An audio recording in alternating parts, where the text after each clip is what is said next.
Hello everyone, my name is Diego Alfonso and I'm your host with the Florida Aviation Network. We're broadcasting live and in the clear from the Florida Air Museum at the FUN complex in Lakeland, Florida. We're celebrating the 40th annual FUN Fly-In and Exposition. Today, our guest is, before I tell you your name, I'm going to tell you this. If you're in aviation, you either know him or have heard of him. And if you're a CFI, you probably know him. I mean, that's how the way it goes. So Doug Steward is with us today. Doug. Hello, Alfonso. So good to see you again. Same here. I look forward to every year. Not so much Sun and Fun. I'm going to get to see Diego. It's great to be here. Likewise, I really enjoy when you're here. And I think that we have so much in common. Yes, we do. I know you're a dedicated CFI. I know that I'm not even going to talk about your piloting experience because you're an experienced pilot.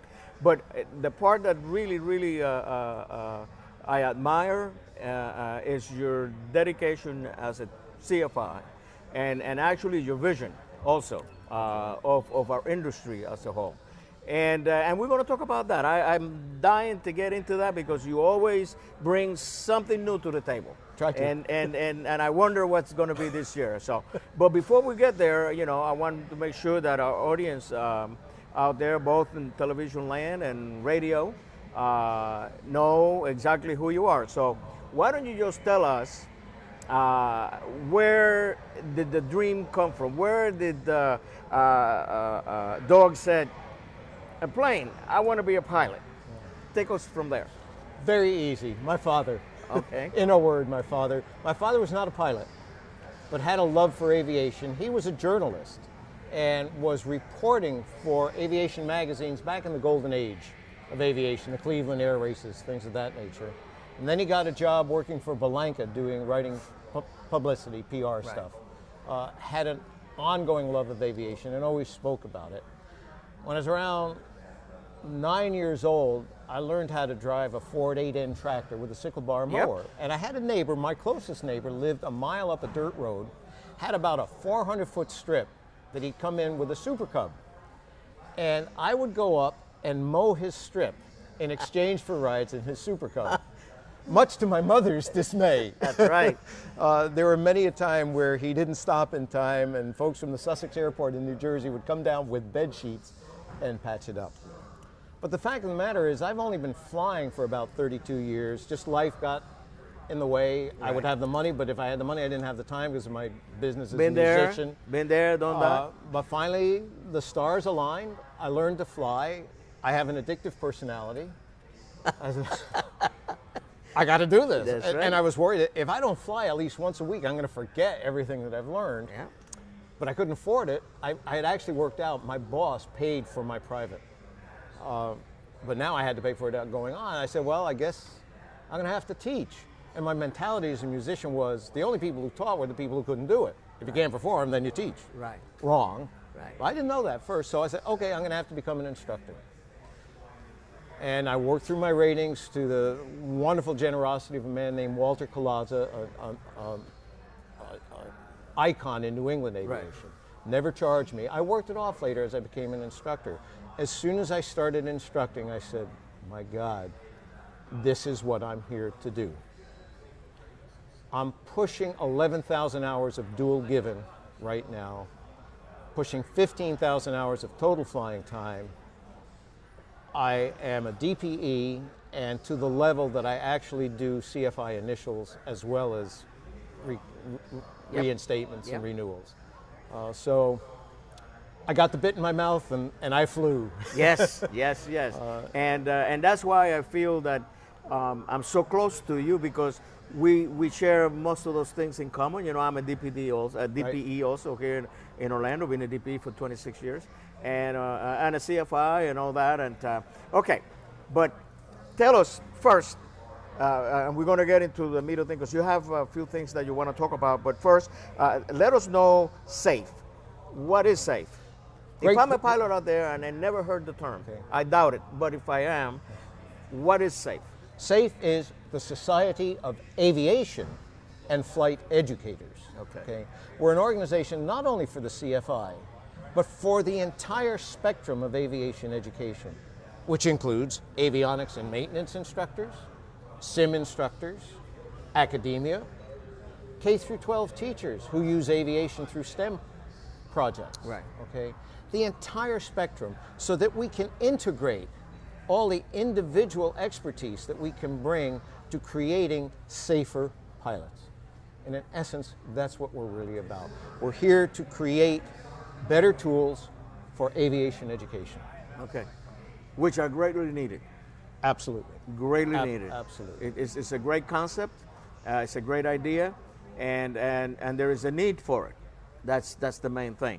Now, in my notes, I have here a phrase or a term. It's called Airman Certification System Working Group. Why don't you give us a rundown of that? What I'm going to have to do, if I might, sure, is back up. Do we have 15 minutes? Oh, you got the time. Okay. Let me back up then a little bit. In May of 2011, SAFE held a pilot training reform symposium in Atlanta, Georgia. Coming out of that symposium, we had 30 recommendations that got funneled into 6 projects.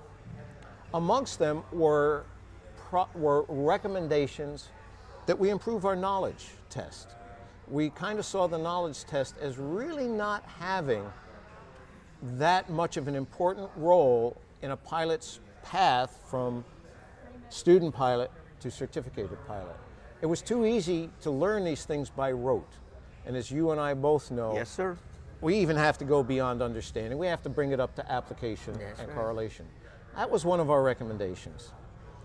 Thereafter, this finally caught the attention. We got this ball rolling, and it's become a snowball, because finally, when there was that change to the fundamentals of instructing test, and there were a lot of failures all of a sudden, and there was this uproar, and we need to change. And an ARC was formed, an Aviation Rulemaking Committee.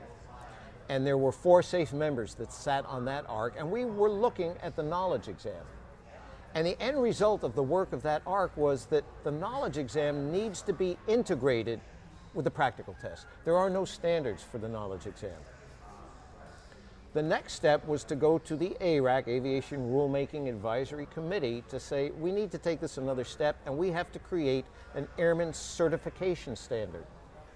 And they formed an ATST, which stood for Aviation Training Standards and Testing Work Group, to create airman certification standards at 3 basic certificates: the private pilot, the instrument pilot, and perhaps most importantly, the flight instructor. Right. Okay. Furthermore, this certification standard would integrate knowledge, skills, and the most important part, risk management, into one overarching standard. We had numerous times they were published in the Federal Register seeking comment. A lot of people didn't understand it, felt, oh, this is going to make it take twice as long, cost 4 times as much. Not really, because I think if I were to look at the practical test that you conduct, or you look at the practical test that I conduct, because of our sense of what we really need to be teaching, let's be honest, we might step out of the standard a little bit to bring in this risk management things. And not that we'll necessarily fail someone, because we know they could appeal it, but we certainly look to drive the knowledge of our applicants to those levels. And it might get there because the word gets out. Oh, Stewart tests this. Oh, Diego tests this. If you test it, they'll teach it. Exactly, which some people could argue is a bad thing, but no, it could be a very good thing if what we are testing drives to good teaching. So the ATST work group came up with these airman certification standards. created a report, gave it back to the ARAC, the Aviation Rulemaking Advisory Committee, which sent it to the FAA, and the FAA accepted it and said, yes, we have to move this forward. Along comes the change to the ATP, and the ATP has leapfrogged over the work of the ATST work group. However, they are incorporating a lot of what we did, but the process moves forward. So the ARAC has now convened a new committee, which is the Airman Certification System Work Group. And our purpose, it was just formed, let me back up, I said we had 4 people on the ARC, there were 8 SAFE members. I was the SAFE representative, but other representatives, 7 other representatives were SAFE members. Right. The current ACS work group has 9 SAFE members on it. Okay. So SAFE has a really important role in providing our expertise to the agency, to the FAA, in creating a new way to test. Some of our function will be to review the standards that we've created, will be to help AFS 630 write new questions that are meaningful questions. If we want to teach about GPS, do I care how many satellites there are? No, not a damn. Mm-hmm. And for those few people... Can't see them anyway. No. And for those few people who fly an ADF, what's that? ADF, what's that? Yeah. So if I cross this bearing at this time and I cross that bearing at that time, how far away is the ADF? The NDB? The what? Yeah. Well, let me look at my GPS and I'll give it to you in hundredths. Yeah. Why are we testing that? Okay. 630, AFS 630, which creates the knowledge exams, is part of this process, and we are working hand in hand, the industry and the agency, to create a meaningful test. Knowledge, skills, and risk management. Right. This new work group is to help them do that, to board the questions that they write. There's a lot of concern, well, the agency doesn't want to make the questions public, and I personally agree with that. There are others on the group who don't, and that's fine. But the fact of the matter is that our group, those who take a non-disclosure, sign a non-disclosure statement, can work with 630 to help create more meaningful questions. And not to disparage 630, but they're very shorthanded, and a lot of their people haven't been flying all the gee whiz bang equipment that we now have. And that's what pilots are flying. That's what we have to test. That's what we, as testers, have to understand. And so we're bringing that expertise. Those of us who work in the field are bringing that expertise to work hand in hand with the agency to create meaningful tests. Exactly. You know, when I do seminars, of course, just like you do, and I did a seminar the other day at the FISDO here for CFI wannabes. You know, the here in this FISDO, the third Wednesday of every month, there's a CFI seminar. I mean, everybody can attend, but it's geared more to the guys that are going for the CFI check rides. And one of the things that I have in my presentation is I talk about the fact of all the misconceptions and gray areas that we have in our business, and then I go, well, what is the main culprit? Who is responsible? What is responsible for all these misconceptions? And I call it the Big Red Book. The Big Red Book is the questions and answer book. Mr. Gleim, I know him, we have shared the stage, but he done a tremendous job to help applicants pass this check ride, not to make them knowledgeable. And I think there is a disconnect there, because when an applicant goes out there and gets 95 or 100 on that test, they think that they know it all. And granted, you always learn something. It's not that you're not going to learn anything, but you're learning bits of a whole. That doesn't necessarily gives you the complete view. Absolutely. And I'm sure you've seen this as an examiner. We'll look at, what did you get on the knowledge exam? 96. Nice job. That's right. But now we dig deep. Yeah. Okay. And we find that their knowledge is rote. Maybe a little bit of understanding, but just rote.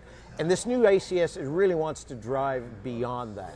Another thing that the ACS has actually is a scoring system. As an examiner, now especially through IACRA, and I do like it. It took me a while, but I've learned to love IACRA. Right. Okay?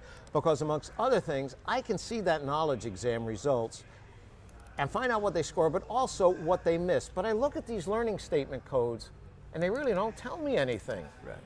You know, when we look at those LSCs of what, there are 900 of them, but they don't really tell me what this applicant missed in the question. It just gives you an area. An area. Yeah. The new proposed ACS has a scoring system or a coding system that will allow not only the examiner, but the instructor to know exactly where this applicant/client is deficient in their knowledge. Exactly.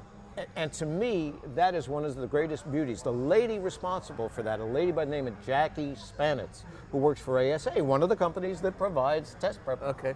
But she came up with this code, and if for no other reason, I would vote. If I knew nothing else about this ACS, I would vote, because I would know as an examiner, here's exactly what this person doesn't know, and now as I test, I can drill. Exactly. Specific, not just weather. Yes, yes.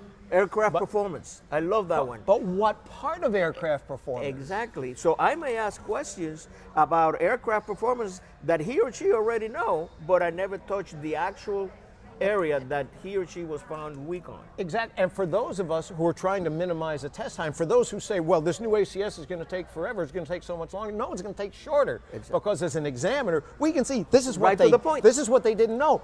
Joe, what did you know about this? And they either know it or they don't. Exactly. It's just like when they don't have to go fishing. No, it's just like when they don't make it on a flight test. I don't like to write on the notice of disapproval area operation 2. No.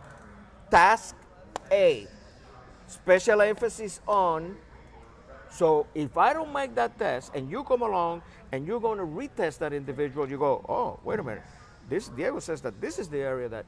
So I specifically, besides choosing the area of operation and the task, I go then special emphasis on the area that I feel the individual is weak, just in case I don't get him back. Right. Exactly. What if I get hit by the semi as I pull out of the driveway? And then he comes to you, and then you say area operation 1, task. Actually, if you just put the area operation, our aircraft will take it. But if you put even the area operation and the task, you still don't know exactly where on that task, because you got 8 elements, 9 elements. Because as the practical test standard says, if you fail one task, you fail the area of operation. And if you've only said fail the area of operation, whatever, there's a whole bunch of tasks. And I got to tell you, even for me, Diego, CRM is not cockpit resource management. It can't remember much.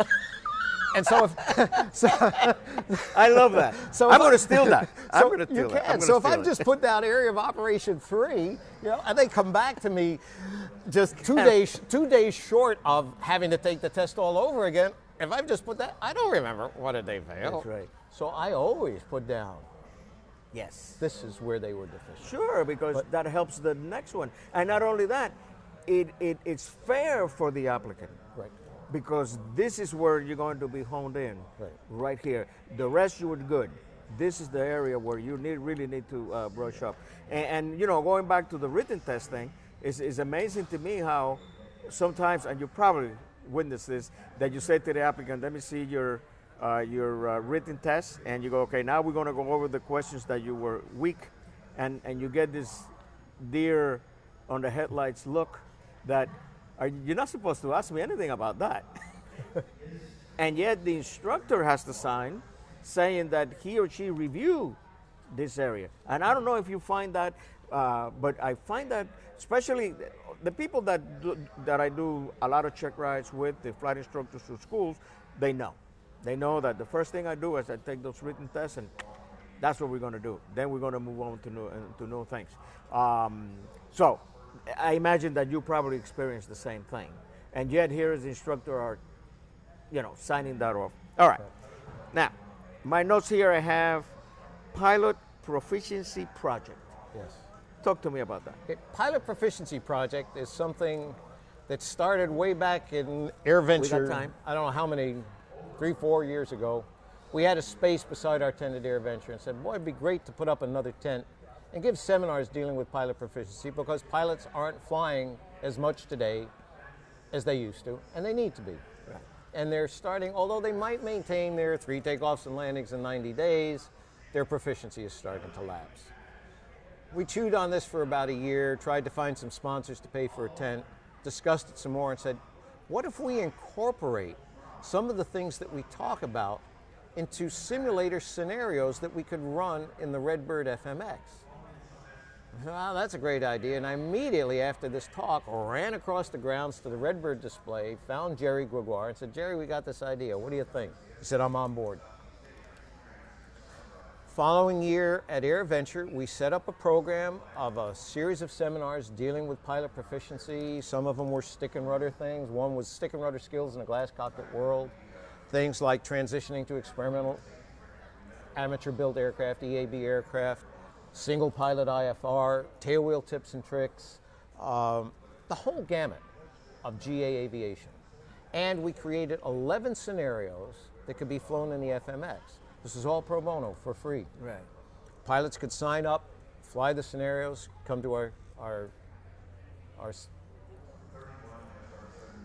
seminars. Right, right.